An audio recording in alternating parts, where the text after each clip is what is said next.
Hi guys, V here from VTO Gaming, and we're back in Dark Souls 2.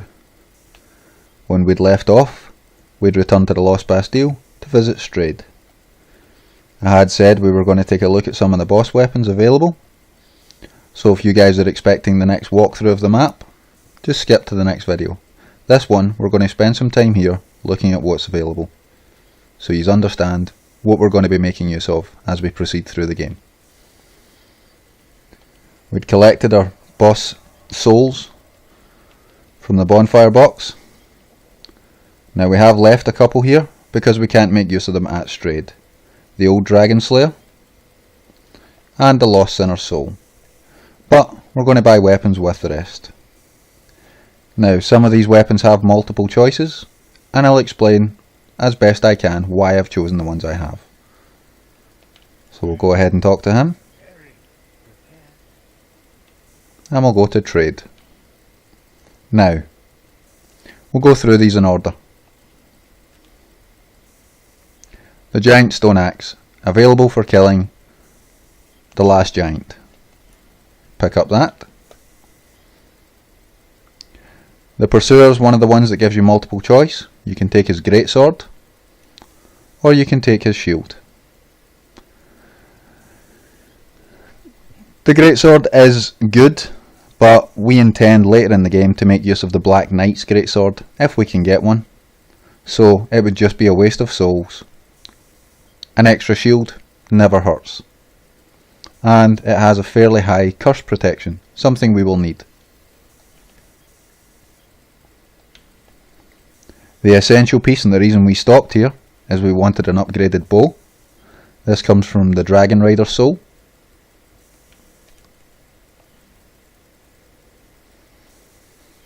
And we will go to the Flexel Sentry. Now, there are a couple of choices here. There's two, the warped sword and the curved or arced sword. But we in fact want the barbed. Has a good bleed effect. Has slightly lower requirements as far as I'm aware. Yeah, the strength requirement and the dex requirement are lower than the both.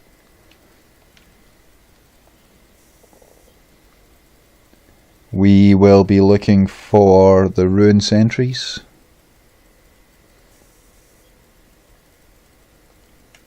Which is one of the spell options. There we go. Heavy Homing Soul Arrow.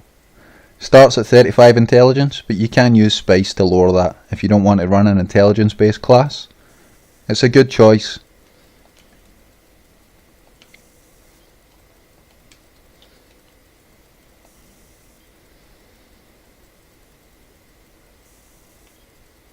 We're looking for a lance. The Executioner's Chariot that we fought, you have two choices again.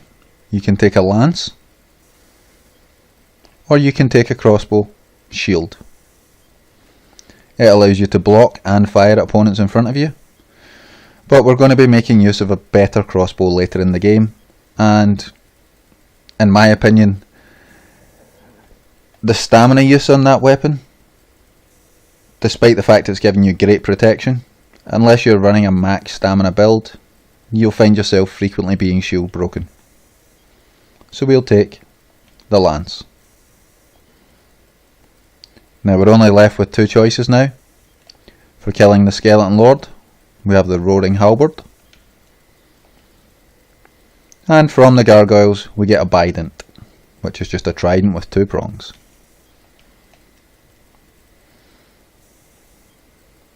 Now all of these weapons take petrified dragon eggs to level up, something we don't have at this moment. So we're going to just be looking at them as standard. So let's start with the giant stone axe. We don't have the strength to wield it, but we can examine some of its moveset. Your standard light attack, and your standard heavy. You have the blocking light attack and the blocking heavy. For your dash, nope, he's not going to do a jump for me. There we go. The shield break and the jump. Two-handed, it's very similar. As you can see, very slow, leaves you very exposed. Not something we want to use. The barbed clubber, however,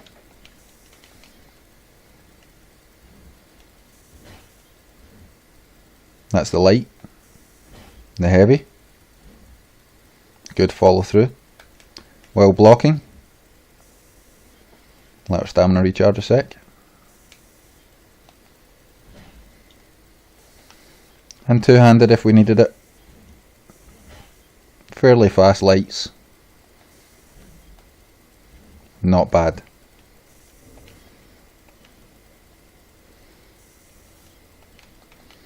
The Bident, single-handed, your normal poke.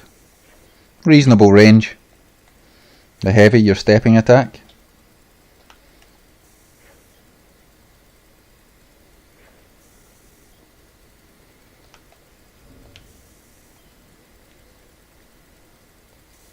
Something I wish was better, it's a dark halberd. Really good range.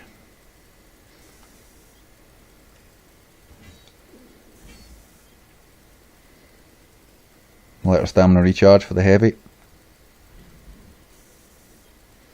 Quite nice, very similar to the old halberd animations. One of my favourite from this bunch. Unfortunately, it's outclassed by a standard weapon, the Grand Lance, later. Your standard poke.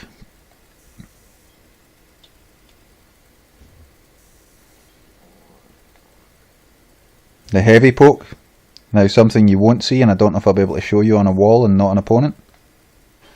No, I'll run downstairs and show you this. It won't do a lot of damage and we may put ourselves in danger doing so, but I think it's worth it.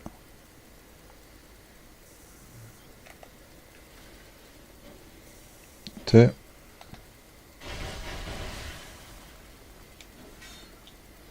As you can see, it builds up the damage fairly quickly, even without the requirements to use it.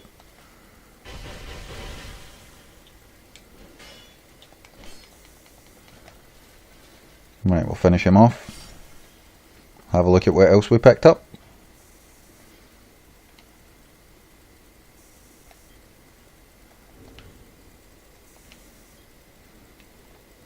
The bow.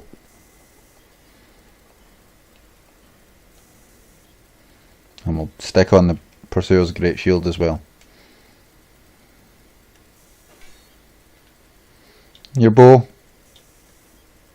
I don't know if it'll allow us to fire it without the requirements.